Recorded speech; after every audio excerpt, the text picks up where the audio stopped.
Hey everybody, welcome to the video. It's Wednesday, May 26th, and we're breaking down this 9-game main slate that we have over on DraftKings today. It kind of falls in that 7 to 10 game sweet spot where it's like the perfect size baseball slate, and we have to follow up yesterday's really fun 13-game slate. So it's got some high expectations here, but I think it should be a pretty solid one. I'm looking forward to it. I'm sure you guys are as well. And if you do find this video helpful in any way possible, please leave a like. And if you're new to the channel, please hit that subscribe button. It really helps me out, and I really do appreciate it. Like if you're just brand new, or if you're a frequent visitor and haven't yet done that, I think around 50% of the people that watch these videos every single day have not yet done that. So it's just a nice way to be able to help me out and show some support. If you do want to follow me over on social media, you know where to find me, in the handles in the bottom right corner of your screen. And if you want to help support the channel over on Patreon, link is down below for that. And since it's the end of the month, if you do want to sign up, you can get like the rest of this week free. I can just hit you with a refund, and you can hop on board for the following month with projections, optimizer, ownership projections, rankings, cheat sheets, data sheets, Discord community, all that fun stuff. Link is down below. I do update this throughout the day, and you get access to the entire player pool as well. So if you're interested, link is down below. But I think that's it for the shameless plug. So without further ado, let's dive into today's video. And as per usual, we'll start with the pitchers and move on to the bats. And I think it's an interesting pitching slate because both the top end pitchers aren't really in the greatest matchups in the world. I would say Tyler Glasnow is definitely in an easier spot here versus the Royals than Trevor Bauer is on the road in Houston. And just from a fan standpoint, not even DFS, that is going to be a very fun matchup to watch because we know Trevor Bauer's got a lot of beef with Houston. So that should be a pretty fun one to watch just from a fan standpoint. Obviously, it'll be fun for DFS purposes because anytime Trevor Bauer's on the mound that night, we're always going to have some interest for DFS, considering he's been one of the best strikeout pitchers in baseball since last season.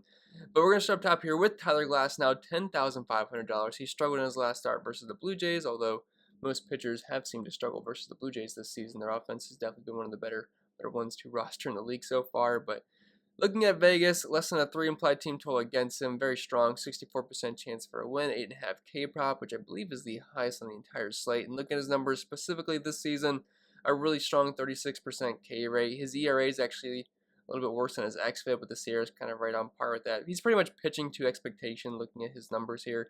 Close to 90 in his fastball, close to 100 pitches per game, which is pretty good for a guy like Tyler Glasnow. I know in the past, he's been a guy that you kind of had to worry about a short leash, but I should say.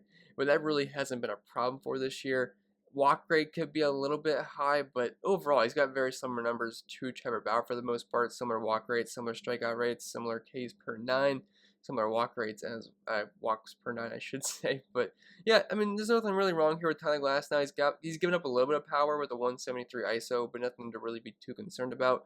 Looking at the matchup versus the Royals, they're kind of a stingy team where you don't really want to pick on them too much. Only a 23% K rate, 9% walk rate, 90 WRC plus, 300 WOBA. They're not terrible, but I mean, you could definitely use Tyler Glasnow. Plus, he's pitching at home in the Trop, which is always a big boost for pitching. I would say it'd definitely be a downgrade if he was at the Royal Stadium. So I really do like that he is pitching at home here. And I know that they just got Adalberto Mondesi back, which is definitely a pretty decent bat to put in that lineup. But I'm still going to give the advantage here to Tyler Glasnow, one of the best pitching options on the entire slate, if not the best, probably the best from a projection standpoint. I'm recording this at 1 a.m. the day beforehand, so I've not ran any of that yet, but I'm assuming he's going to grade out as my number 1 pitcher, just raw points-wise. And if you don't want to go to Tyler Glasnow, we have Trevor Bauer here, $10,200. I hate the matchup here versus Houston, but I said the same thing last night for Clayton Kershaw now. I only liked Kershaw because of the price point. For some reason, he was $8,000, which it just seems way too low for Clayton Kershaw, even though the matchup was terrible. They're one of the better teams in the league versus left-handed pitching, but he got the job done because I always side with elite-level pitching rather than the offense that they were facing, and that's going to be the case here for Trevor Bauer. Plus, we know he's going to be amped up for this game, so it's just some added juice as well. And Trevor Bauer's one of those guys where sometimes you need to factor that in because he's a very emotional pitcher, and this is going to be a pretty big game for him. So I'm assuming Trevor Bauer is going to come out here pretty hot. Hopefully, I mean, obviously that doesn't mean he's going to have a great game because obviously if that was the case, he would just dominate every single time. But I am going to give the edge here to Trevor Bauer. Now, I'm not super confident in him having a huge game. I would side with Tyler Glasnow here, but I think Trevor Bauer is the tournament pivot, and his numbers have obviously been very good this season, about 106 pitches per game. And I think a recent game recently, what might have been the last one versus the Giants, I think that was the last team he played. Wasn't he like at 115 pitches and they brought him back out after that?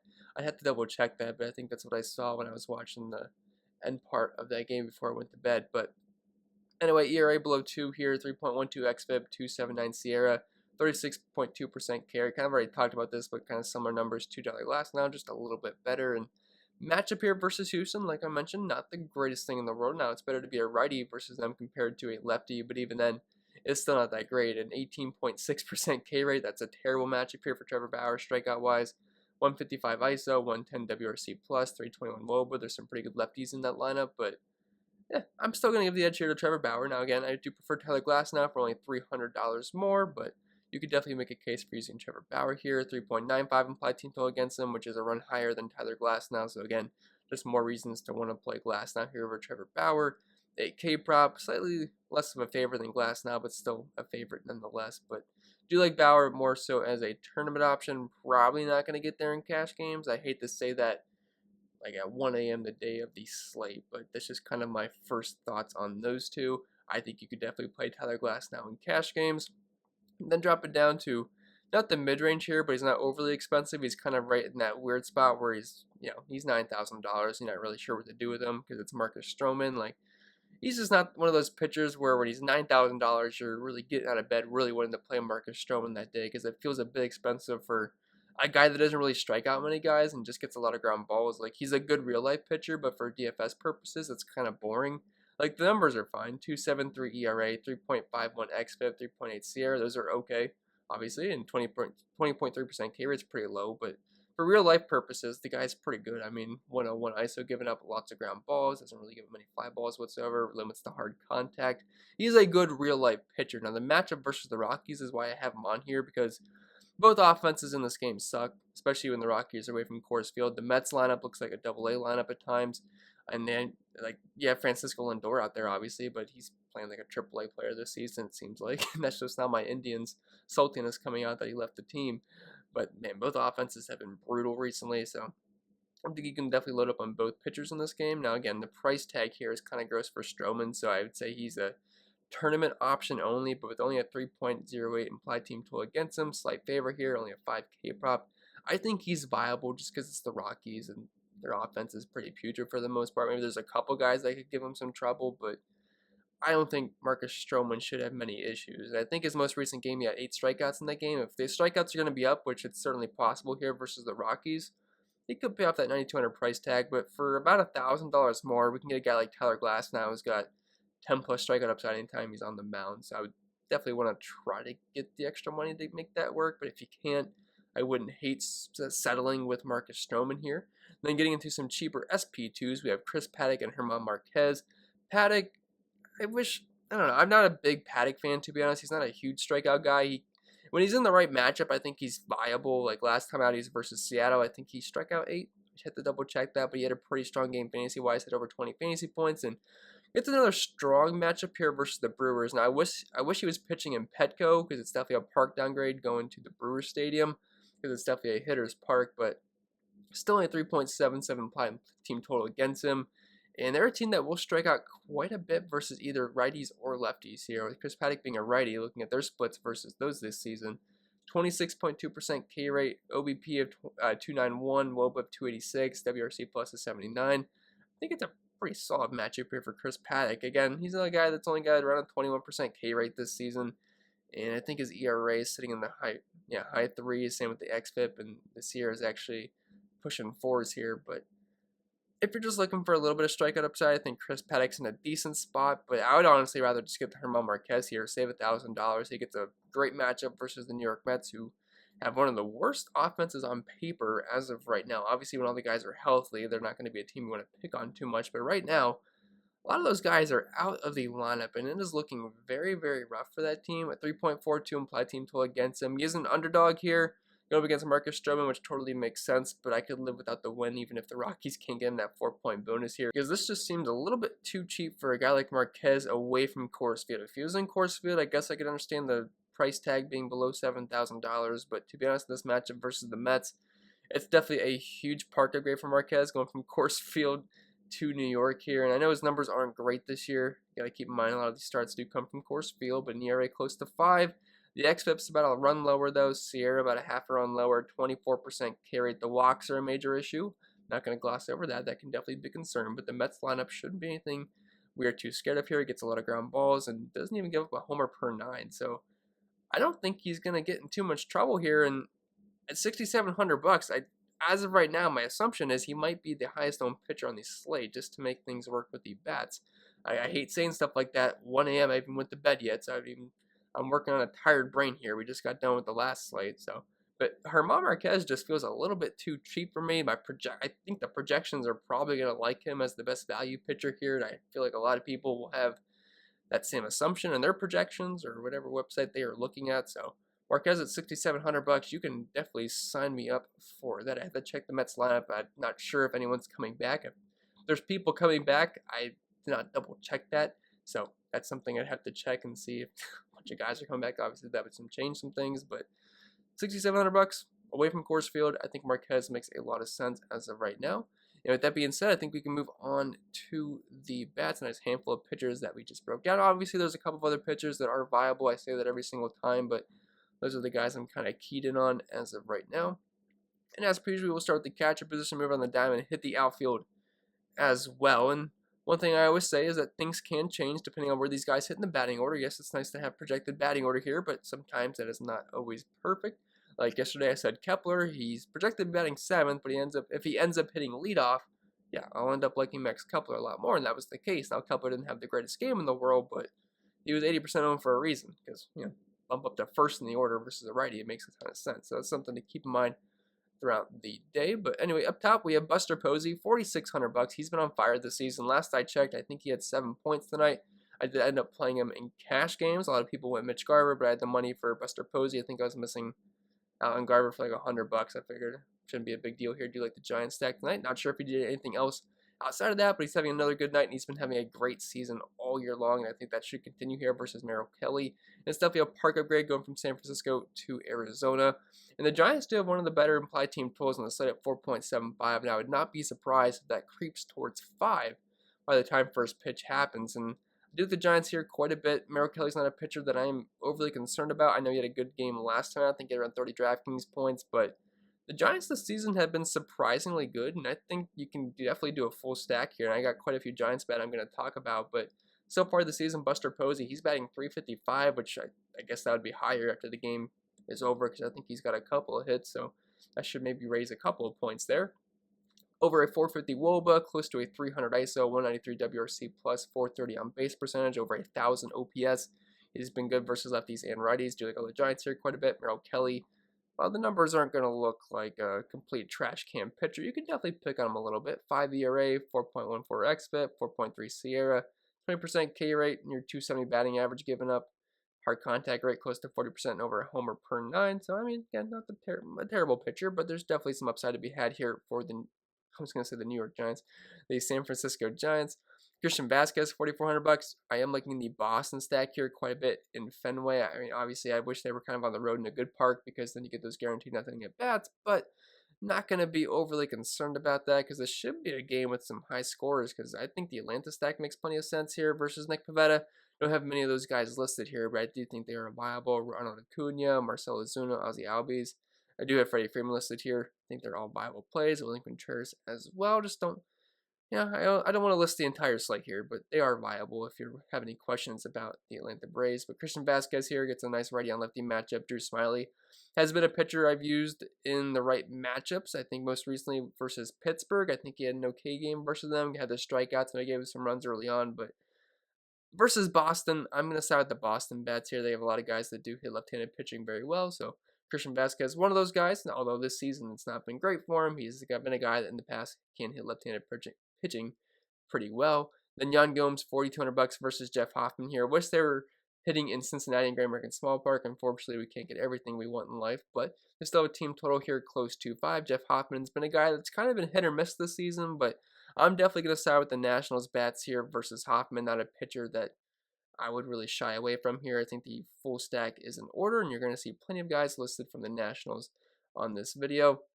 And there's obviously always cheap catchers you can play. Like if you can't afford these mid-range catchers, be my guess to play a guy like Danny Jansen or whoever's cheap, Austin Hedges, whoever happens to be in the lineup for the Indians. You can just play any cheap catcher. Don't really care. It's usually not a position that makes much of a difference most night. Now, there's some slates where just the way roster construction is, you can afford expensive catchers, and that was kind of like tonight or last night, I guess, whenever you're watching this video, was one of those nights where Mitch Garver was pretty chalky. Buster Posey had some decent ownership because you could just afford not cheap catchers, more expensive catchers last night. We'll have to see how the slate shapes up tomorrow to see where we're going to land at the catcher position. And then dropping down to first base, we have Freddie Freeman, $5,600. Like I mentioned a little bit ago, I think the Brave stack is certainly in play. Nick Pivetta is a guy that does have upside. He can strike some guys out, but he can be a bit of a wild card as well. I don't think he's going to have the greatest game here pitching in Fenway versus the Atlanta Braves. In the season, the Braves have been pretty good versus right-handed pitching, definitely better than they have been versus lefties. And we know Freeman has been crushing righties for seasons now, so do like all the Braves here for the most part. I'm not sure if they're going to be my favorite stack because they are very expensive, so it usually is hard to stack the Braves, but if you want to use one of those guys as one-offs, don't hate the idea of that. And then some cheaper first baseman, Josh Bell, $4,400 if you're stacking the Nationals. I think he makes sense here in a lefty on righty matchup versus Jeff Hoffman. Josh Bell is a switch hitter, but he's definitely a lot better versus right-handed pitching than he is versus lefties. I know this season he's been playing pretty bad, less than a 200 batting average, but the ISO is close to 200, so I will take the power upside versus Jeff Hoffman on a stack I like quite a bit today. Then Brandon Belt, $4,300 versus Merrill Kelly. He's not been hitting the ball super well this season in terms of batting average, but he's got a 252 ISO. You know, he's got plenty of power versus righties, over a 300 ISO versus them this season. And Merrill Kelly's a guy that can struggle with power, so I do like the home run upside here with Brandon Belt. Dropping out of second base, we have a couple of Hernandezes here, Kike Hernandez and Cesar Hernandez, or Cesar, whatever you want to call it. I know there's like a little accent in there, I think, but anyway, Kike, $4,200. Should be leading off here versus a lefty. I think he makes plenty of sense. We've been playing Kike Hernandez versus lefties for a long time now, seasons, so you can always play him. I do like the Boston stack quite a bit. They have a team total above 5. Cesar Hernandez, $4,000. He hit a leadoff home run versus the Tigers yesterday. I had him in my cash lineup. I thought he was going to be a little bit chalkier. I think he was only 14% owned, but second pitch, took it deep, turned the game on. I was a little bit late turning the game on, and when I turned it on, they were showing the ball going over the fence, and I was like, oh, okay, that's a good way to open the game up, so don't mind him. He's actually been playing some pretty decent baseball recently. He is a switch hitter, so the platoon advantage versus Jose Urena. Now, while he hasn't been as bad as he was last year versus lefties, he's still not putting up the greatest numbers, and I really prefer lefties versus him. I think you can use the entire Indians lineup here, lefties and righties, but I definitely prefer the lefties when we can use them, and Hernandez, with the switch hitting ability, is going to be a lefty here leading off, so I think he's a fine play. There's no team total out yet for the Cleveland Indians. I have to double check maybe some reasons. I'm hoping Jose Urena is a confirmed pitcher here, but I'm pretty sure from what I've read, Urena should be the pitcher. It might not be out yet because the Indians are having a bullpen day because Zach Plesac, I think, dislocated his thumb putting his shirt on. You guys can read up on that, kind of a silly story, but do like all the Indians here quite a bit. Owen Miller is still free, $2,000. I prefer the lefties, but if you're just looking for a free bat, Owen Miller, I think the Indians should have a team total close to 5 today if I had to guess, so wouldn't hate taking just a freebie. If you need to, dropping out of third base, we have Gio Urshela, $4,000. So the Yankees are going up against a brand new pitcher in Alex Manoah, I believe that's how you say his last name, and the guy's been pretty good in, I believe, AAA this year. I think he's got 27 strikeouts and 18 innings from what I read, but again, going from AAA to facing the New York Yankees is definitely going to probably be a wake-up call for him. I don't think the Yankees, they have the highest team total on the slate right now, 5.28, although I do have some concerns with that because, I don't know, I've been struggling playing the Yankees this year. I was not on them yesterday, and they didn't really do anything, and now it's not, I mean, I liked Aaron Judge, I liked Torres, and I liked Urshela, or Luke Voigt, but they definitely weren't one of my favorite stacks, and they just kind of, I don't know, I'm having kind of some hard luck getting the Yankees right. I've had a couple nights where the Yankees absolutely pop off and I was on them, but for the most part this season, I feel like I've missed on the Yankees more than I've gotten it right, and I'm kind of a little bit uncertain what to do with them here. Like, yeah, it's a good spot here versus a brand new pitcher, but I don't know. I just have a bad feeling they're going to struggle versus him, but I guess we'll see. They should see a lot of the bullpen as well. But Gio Urshela, if you're just looking for a cheap part of the Yankee stack, should be betting cleanup here, but as of right now, the team with the highest implied team total on the slate, I think he makes sense. 280 batting average this year, not a ton of power, but I do think he is viable. You can play Gleyber Torres as well. I don't have him listed on here, but I think he's another viable option. He's also at shortstop.